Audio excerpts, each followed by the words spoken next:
The AMP Fly, as you may or may not know, these right here, this is what you get if you contribute on the $10 a month on Patreon. I'm going to show you a simplified version of these AMP Flies that I'm making now. This is the one where you saw me, remember the video where I caught the 22-inch catfish?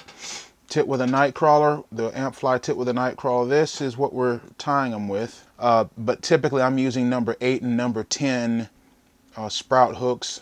I'm preferring the number 8s now just because they're just a little bigger. I can get a little bit bigger night crawler. You're going to need some bucktail or pheasant tail or squirrel tail or calf tail, whatever. I prefer natural. I typically for this fly will use the shorter fibers here. Let's say you have something like elk or something. This is also deer hair. It's the belly hair, I believe. Gonna need some red chinchilla feathers. Oops. That wasn't good. I have these on sale. If you want some, just ask me about it. I sell them in a foot long. This is about 6 inches, so you'll get about twice as much for that. And just if you're interested, flash of some kind, either crystal flash. Today I'm going to use blue, 7, 8, 9, 10. Just some polyester thread I got from Walmart, man. Bucktail here. The part that has the grizzly hackle. And you see there's a lot of just fuzz there. You want to just hold this by the tip and just pull that out. And you can either, I just usually throw that away. That's the fuzzy stuff, and I'm just only keeping the longer fibers of it. Mount it thusly. About halfway there.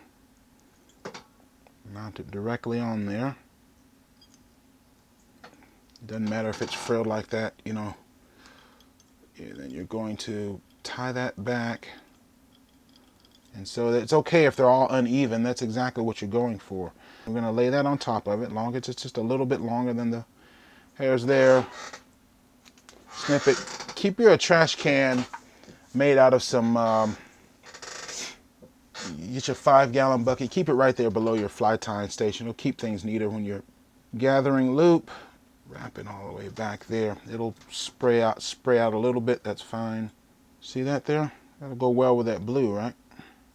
And then I just stroke that down like that. It's the right side for me. I just peel all those feathers off. The very tip of the feather, snip that off, and then snip the first 5 millimeters or so. And then you're gonna mount that right here. Stuka Bear's always here with us, fellas, okay?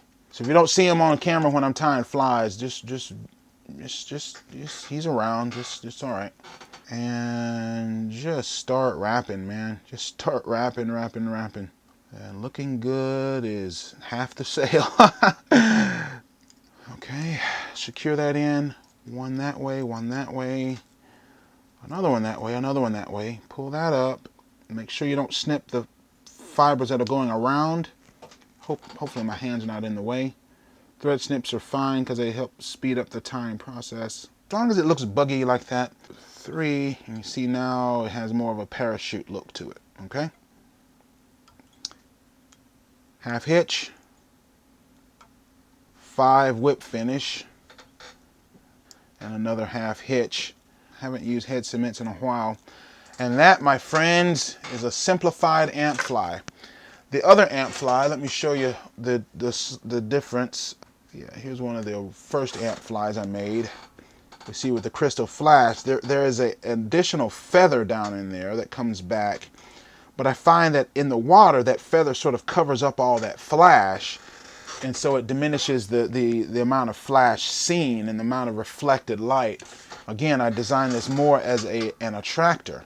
Again, as I'm looking at it, it just looks like those big honking bugs, mosquito type things that come out in May or whatever. Every May they come out, just big honking ones. Now, there's a lot of flash. Nothing is hiding the flash, and the bucktail is very sparse.